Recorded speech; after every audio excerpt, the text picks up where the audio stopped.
అదరగొట్టే కారం రంగు రుచి ఆచి కారం పొడి. ఇంకా రిథమిక్గా ఎలా మోస్ట్ పర్క్యూషన్స్ అన్ని యూజ్ చేసి ఎలా కొత్తగా దీన్ని ప్రజెంట్ చేయాలనుకున్నాం. సినిమాకి మేజర్ స్ట్రెంగ్త్ ఈ సినిమాకి మా లిరిసిస్ట్ వాళ్ళందరూ. బికాస్ ఫస్ట్ అఖండాలోనే చాలా చేసేసాం, ఇంకేం చేస్తాం ఈ అఖండాకి అనుకున్నాం. బట్ కళ్యాణ్ చక్రవర్తి గారు, నాగగురునాథ శర్మ గారు, కాశల శ్యామ్ గారు వీళ్ళందరూ నిజంగా చాలా చాలా కష్టపడి ఒక్కొక్క సీన్కి పాటలకి రాయడం వేరే, సీన్ చూస్తూ ఆ సీన్కి రాయడం చాలా చాలా ఇదనమాట. It's very tough. అది మా టీంలో ఒక అమ్మాయి ఉంది, అద్వితీయ, దానికి 18 ఏళ్ళే దానికి. తనకి ఎక్కడి నుంచి అంత ఐడియాస్ వస్తుంది నాకు తెలీదు, అంత అద్భుతంగా లిరిక్స్ రాస్తుంది. సో తను, కళ్యాణ్ చక్రవర్తి గారు, నాగగురునాథ శర్మ గారు అండ్ శ్రీకృష్ణ, వీళ్ళు నలుగురు main pillars of getting this right lyrics to this cinema. అంటే ఏ సీన్కిను మీరు సినిమా చూస్తే హనుమంతుడు శివుడు కలిపిన మంత్రాలు వెరీ రేర్, మనకు దొరకదు. అది చాలా దాన్ని క్రియేట్ చేశారు, దాన్ని లేనిది తెచ్చారు. అలాంటి మంత్రాలని కమర్షియల్ మ్యూజిక్లో ఫార్మాట్లో నేను ఇచ్చిన మీటర్లో రాయడం చాలా కష్టం. కొన్ని వర్డ్స్ లాంగ్గా ఉంటాయి, బట్ అది వాళ్ళు పదాలని కరెక్ట్గా కలిపి సేమ్ టైం ఎక్కడ అది రాంగ్గా రాకుండా అది ఎంతో బ్యూటిఫై చేశారు, ఎంతో దాన్ని ప్యూరిటీగా దాన్ని చూపించారు. So thanks to my all lyric writers. నిజంగా వాళ్ళు నిజంగా చాలా అంటే లాస్ట్ నేనే ఒక 77 డేస్ జరిగింది బ్యాక్గ్రౌండ్ స్కోరు. సో ఈ 77 డేస్లో నాతో 24/7 వీళ్ళు నాతో ఉన్నారు. పిలిచినప్పుడల్లా ఇంకా అంబులెన్స్ లాగా వచ్చేసారు. సార్ రండి, రీల్ వచ్చింది, నెక్స్ట్ రీల్కి వెళ్తున్నాం, ఇప్పుడే ఇంటర్వ్యూల్ అయింది. ఇంటర్వ్యూలోకి చేయడానికి ఒక 11 డేస్ పట్టింది. అంటే ఇంకా దేవుడు వచ్చినట్టు చేయాలంటే ఎలా చేయాలి?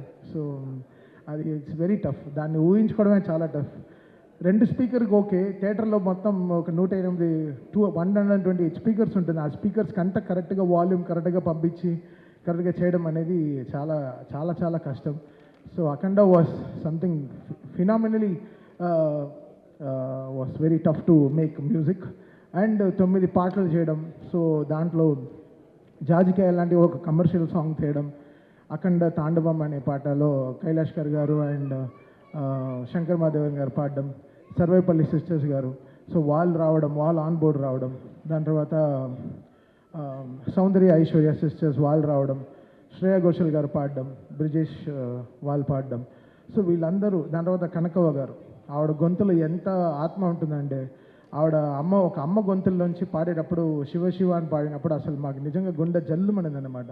సో ఇన్ని మంది సింగర్స్ వీళ్ళందరూ లేకపోతే ఈరోజు ఇంత పేరు నేమత్ర ఏం చేసుకుంటారు. సో వీళ్ళందరూ కారణాలు ఈ సినిమాకి. వాళ్ళందరూ లేకపోతే నేనేం లేను. సో వీళ్ళందరూ చాలా కష్టపడ్డారు ఈ సినిమాకి. అది నా ఇంజనీర్ బాంబేలో షాదాబ్, వాడు పాపం అంతా వాటి టైం కేటాయించి ఈ సినిమాకి మిక్సింగ్ కానీ 9 పాటలు కరెక్ట్గా ఆడియో లాంచ్, జూక్ బాక్స్కి కరెక్ట్గా వచ్చేటట్టు వీళ్ళందరూ ఎంతో కష్టపడి, మా డిటిఎస్ ఇంజనీర్లు నిజంగా అంటే వాళ్ళకి నిజంగా ఈ శివుడు సినిమా చేస్తున్నప్పుడు మాత్రం ఒక ఏదో చూస్తాను నేను, అసలు నిద్రే రాదు, టైర్డ్ అవ్వం. అదేంటో అది ఒక ఎనర్జీలో ఉంటుంది. ఒక డమరుకు వింటేనే జమ్మని లేచేస్తాం, ఒక 2-3 బ్లాక్ కాఫీ కొట్టినట్టు ఉంటుంది. అసలు ఏదో నాకు అసలు ఫ్రెష్గానే ఉంటాను, ఎప్పుడు స్టూడియోకి అలర్ట్గా ఉంటాం అనమాట. అదేంటో అది అంతే, శివుడు పవర్ అంతే. It made me drive. అది నేను చెప్పాను అంటే మేము ఓన్లీ గుడికి వెళ్ళి ప్రే చేసుకొచ్చాం. కాళహస్తి వెళ్ళాము, తిరువణామలై వెళ్ళాము, దాని తర్వాత శ్రీశైలం వెళ్ళాము. So just we well prayed, ఈ సినిమాని మమ్మల్ని గట్టెక్కించు శివ అంటే దేవుడికి ఇంకా సినిమా చేస్తున్నప్పుడు ఎలా ఉంటుంది, సో అలా అనమాట. So the all credit goes to God who made it happen for all of us. మమ్మల్ని అందరినీ ఇంత జాగ్రత్తగా చూసుకుంటూ మాకు ఒక సీట్ బెల్ట్ వేసి నువ్వు ఎంతైనా డ్రైవ్ చేయి, జాగ్రత్తగా నేను తీసుకెళ్ళి డెస్టినేషన్లో చేర్పిస్తానని చెప్పి. So it was such a great moment. And Gangadhar garu, ఆయన పాడిన చిన్న వెరీ స్మాల్ మూమెంట్, ఆయన మణిశర్మ గారి షోస్లో నాకు పరిచయం అనమాట. ఆయన పాడే పాటలు అసలు వైబ్రెంట్ అవుతుంది, మా డ్రమ్సే బయట వినిపించదు. సో ఆయన కంఠం అనేది చాలా స్ట్రాంగ్. సో ఆయన ఈ సినిమాలో భగవద్గీత 8 లైన్స్ పాడడం అనేది we feel very proud sir. Thank you so much sir. వెంటనే అసలు ఇలా మీరు పాడాలి అన్న వెంటనే ఆ సినిమా చూస్తూ దాన్ని సింక్రనైజ్డ్గా పాడడం అనేది చాలా పెద్ద విషయం. అండ్ గంట సేపు 2 గంటల సేపులో పాడేశారు. బట్ 4 గంటలు 5 గంటలు మాట్లాడుకున్నాం. ఎంతో మాకు చాలా పరిచయం ఉంది చాలా రోజుల తర్వాత ఈ రోజు కలుస్తున్నామని. I'm so happy sir. మీ స్టూడియోకి వచ్చిన వల్ల స్టూడియోకి ఒక బాగా మంచి వెలుగు వచ్చింది sir. Thank you so much. And Santosh cameraman అంటే బోయపాటి గారు డ్రీమ్స్ బిగ్. అది డ్రీమ్ బిగ్ చేస్తారంటే ఆయనకి బాలయ్య గారికి అంటే జనరల్లీ హీరోయిన్కి మనం కెమిస్ట్రీ చూస్తాం. ఒక ఫస్ట్ టైం ఒక డైరెక్టర్కి ఒక హీరోకి ఒక కెమిస్ట్రీ ఉంటుంది. అది వాళ్ళు ఫిజిక్స్ రూపంలో బయట చెప్తారు.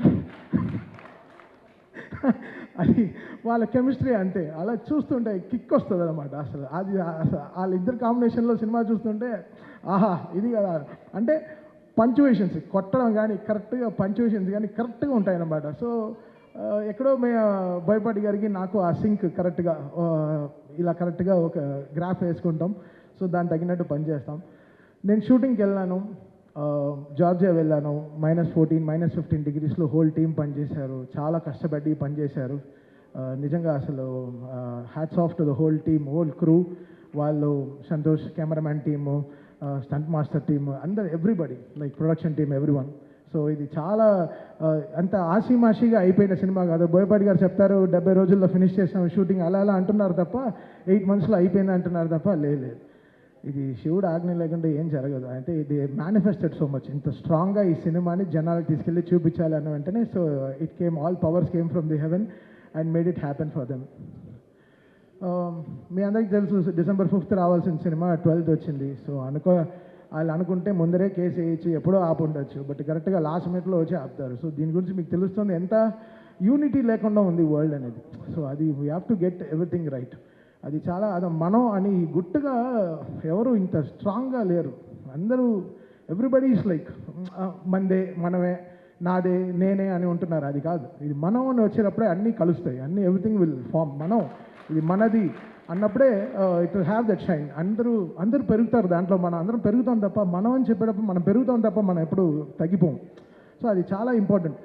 అందరూ ఛానల్ దొరికితే వెళ్ళి సలహాలు ఇస్తున్నారు తప్ప ప్రొడక్షన్ ఆఫీస్కి వచ్చి మాట్లాడితే ఇంకా వాళ్ళు ప్రొడ్యూసర్స్ వాళ్ళకి ఇంకా బలం వచ్చేది, చాలా బలం వచ్చేది. ఎందుకంటే ఎవరిని అడిగినా గోపి, రాము, కోటి గారు అంటే అందరూ చాలా మంచివాళ్ళండి, చాలా మంచివాళ్ళండి అంటారు. అప్పుడు ఎందుకు వాళ్ళ గురించి బయట తప్పుగా మాట్లాడాలి? వచ్చి ఆఫీస్కి రండి, కూర్చొని మాట్లాడి క్లోజ్ చేయండి.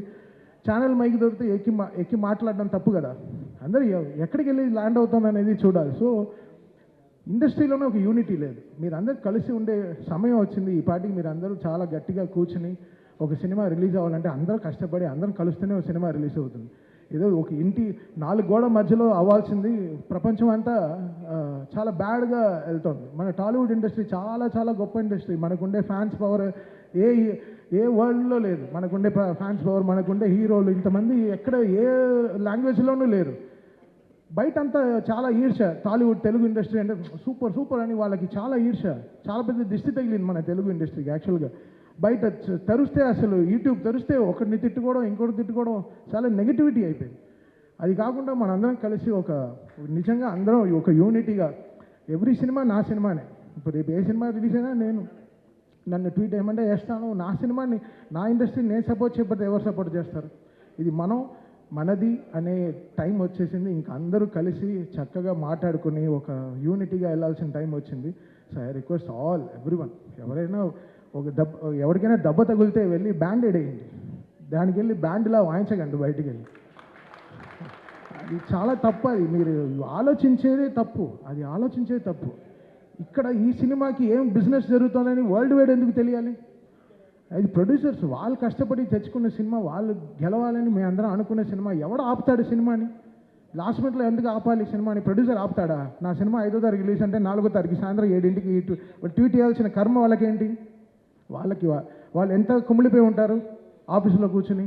వాళ్ళు ఎవరిని ఆలోచించారా? వాళ్ళకి ఒక ఫ్యామిలీ ఉంది, వాళ్ళకంటూ ఒక మనుషులు ఉన్నారు, వాళ్ళు నమ్మి పిల్లలు ఉన్నారు. ఎవరైనా ఆలోచించారా? ఏం ఆలోచించడం లేదు. జస్ట్ అలా చేసడం అంతే. మాట్లాడడం తప్పుగా. ఎవడు చేస్తాడు తప్పు? ఎవడు తప్పు చేయడు. అందరికీ భయం ఉంటుంది. సో మీరందరూ ఒకసారి ఆలోచించి చేయండి ఏ విషయమైనా సరే. అది చాలా ఇంపార్టెంట్. ఊరికే జరగదు కొన్ని కొన్ని విషయాలు. బట్ ఏమున్నా ఇది ఎప్పుడొచ్చినా అయితే ధైర్యంగా ఉన్నాం. ఎప్పుడొచ్చినా ఈ సినిమా బాక్సులు బద్దలవుతాయి, స్పీకర్లు పేలుతాయి, కాలుతాయని మాకు తెలుసు. సో మేము ధైర్యంగానే ఉన్నాం. బికాస్ మనం దేవుడిని నమ్ముకుని వెళ్ళాం. సో ఒకరోజు దర్శనం జరుగుతుంది, లేకపోతే 1 వీక్ తర్వాత జరుగుతుంది. ఈ 1 వీక్ తర్వాత మీకు అందరూ దొరికింది. ఈరోజు మీరందరూ చాలా దీన్ని పెద్దగా చాలా దీన్ని మీరు రెస్పెక్ట్ చేసి ఈ సినిమాని అందరూ ఈరోజు ఫ్యామిలీస్ అందరూ వెళ్తూ థియేటర్ చూస్తుంటే నాకు చాలా హ్యాపీ అనిపించింది. ఇది బికాస్ ఒకరు కష్టం కాదు. దీంట్లో ఒక సినిమా జరగాలంటే ఒక మినిమం 2000 మంది పనిచేస్తే కానీ ఒక సినిమా రిలీజ్ అవ్వదు. అది ల్యాబ్ నుంచి ఎవరో ఎంతో కష్టపడితే కానీ ఒక సినిమా రిలీజ్ అవ్వదు. ఇది ఒక మనిషిది కాదు, అందరూ ఇంత టెక్నీషియన్స్. నాతోనే 600 మంది పనిచేశారు ఈ సినిమాకి. 600 మంది ఓన్లీ మ్యూజిక్ డిపార్ట్మెంటే పనిచేసింది. సో ఇంకా కెమెరామెన్ డిపార్ట్మెంట్, ఇంకా ఆర్ట్ డిపార్ట్మెంట్, ఇంకా మేకప్ డిపార్ట్మెంట్ ఎంతమంది ఉంటారు. అందరికీ పాపం అందరూ సంపాదించారు కదా. అందరూ everybody made money, everybody wants to, వాళ్ళ సర్వైవింగే ఇదే కదా. సో అందరు కలిసి చేస్తేనే కదా సినిమా. సో మనం అనే టైం వచ్చేసింది. ఇంకా మీరందరూ మన ఇండస్ట్రీ పైన మళ్ళీ చెప్తున్నాను. నేను బయట అన్ని ఇండస్ట్రీలు తిరుగుతాను తప్ప అందరికీ తెలుగు ఇండస్ట్రీ అంటే వాళ్ళకి హాలీవుడ్ లెవెల్లో చూస్తున్నారు మన ఇండియాలో. సో మనందరం కలిసి ఇంకా గుట్టు చప్పుడుగా బయట ఎక్కువ ప్రాబ్లం అవుతే వెళ్ళి అడ్రస్ చేసి మనంగా ఈ సినిమాని మన సినిమాని మనం కాపాడుకునే టైం వచ్చేసింది. సో రేపు జనవరిలో ఎన్నో రిలీజ్లు వస్తున్నాయి. సో అందరికీ విజయవంతంగా సక్సెస్ రావాలి. 2025 ఈరోజు మాకు డాకుతో స్టార్ట్ అయింది, బాలయ్య గారితో జర్నీ ఈ ఇయర్. మళ్ళీ అఖండ 2తో ఫినిష్ అవుతుంది. Such a great journey. 5 సినిమాలు, 5 బ్లాక్ బస్టర్స్ కొట్టాము. ఇప్పుడు 6వది కూడా స్టార్ట్ చేసాం గోపితో. అది ఇంకో బ్లాక్ బస్టర్ అవుతుంది. ఎందుకంటే అది కూడా వర్క్, అసలు సామాన్యమైన సినిమా కాదు. దానికి కూడా చాలా కష్టం ఉంది, వర్క్ ఉంది. అండ్ మనల్ని ఒక మనిషి నమ్మితే మనం నమ్మకం కదా ఇంపార్టెంట్. మళ్ళీ అదే చెప్తుంటే కష్టంగా ఉంది. మనం 300 మంది ఒక ఫ్లైట్లో వెళ్తాం, 2 పైలట్ నమ్మి, ఆ పైలట్ ఎవడో మనకు తెలియదు. ఇటు వెళ్ళి దింపుతాడని తెలుసు, అంతే ఎక్కేస్తాం. సో అలా మనకి నమ్మకం అనేది చాలా ఇంపార్టెంట్. ఒక పర్సన్ మనం నమ్మామంటే వాళ్ళని మనం చాలా జాగ్రత్తగా చూసుకోవాలి. అలా బోయపాటి గారు ట్రస్ట్ మీ కంప్లీట్లీ. తమన్ గారు ఇది సూపర్ సార్. ఇది ఆయన యాక్చువల్లీ చెప్పుంటే మొత్తం 14 రీల్స్లో 14 రీల్స్ వస్తాం. మొత్తం 9 రీల్లో 2 కరెక్షన్ 3 కరెక్షన్ చెప్పుంటారు. నీకు కరెక్షన్ ఎందుకు రాలేదంటే ఆయన నన్ను నమ్మారు కాబట్టి నేను ఆయనకి జాగ్రత్తగా చేశాను సినిమాని, అంతే. ఆయన నమ్మారు, ఓకే అసలు కరెక్షన్ రాకుండా ఉండాలి అనే లెవెల్లో కొంచెం డిలే చేశాను. నా వల్ల కొంచెం డిలే ఉంది. బికాస్ అర్థం చేసుకోవడం ఈ సినిమాని ఒక టైం పట్టింది. ఫస్ట్ అఖండా కూడా అదే జరిగింది. ఒక 25 days ఎలా చేయాలి ఆలోచిస్తున్నాను. ఈయనేంటి ఇలా తీస్తారు, ఏంటి ఇంటర్వెల్కే ఇంత ఊపిరి తట్టుకోకుండా చేశారు, ఇంకా 5వ రీల్ 6వ రీల్ 7వ రీల్ ఎలా చేయాలి, అసలు మౌంట్ ఎవరెస్ట్ లాగా ఉండింది క్లైంబింగ్ ఈ సినిమా. సో ఇంత వెయిట్ ఉన్నా ఎలా కష్టపడి ఎక్కేసాం, కొండని ఎక్కి ఫినిష్ చేసాం అనమాట. సో థ్యాంక్ యూ బోయపాటి గారు అండ్ బాలయ్య గారు ఫర్ ద గ్రేటెస్ట్ ట్రస్ట్. దూకుడి నుంచి నన్ను సపోర్ట్ చేసిన 14 రీల్స్ అండ్ ఓవర్సీస్ రిలీజ్ చేసిన మోక్ష మూవీస్. చాలా సైలెంట్గా ఉంటాడు శ్రీధర్, మా ఇద్దరికి అసలు పడదు, బట్ చాలా మంచివాడు. Thank you Sridhar, thank you so much. 9th reel గురించి మన ఇద్దరికి చిన్న గొడవలు ఉన్నాయి, చూసుకుందాం తర్వాత. And thanks for every one. ఈరోజు అందరూ ఈరోజు యునైట్ అయ్యాం. చాలా సంతోషంగా ఉంది ఈ సినిమా సక్సెస్ అయిందని చెప్పి. చాలా thanks and thanks to every one.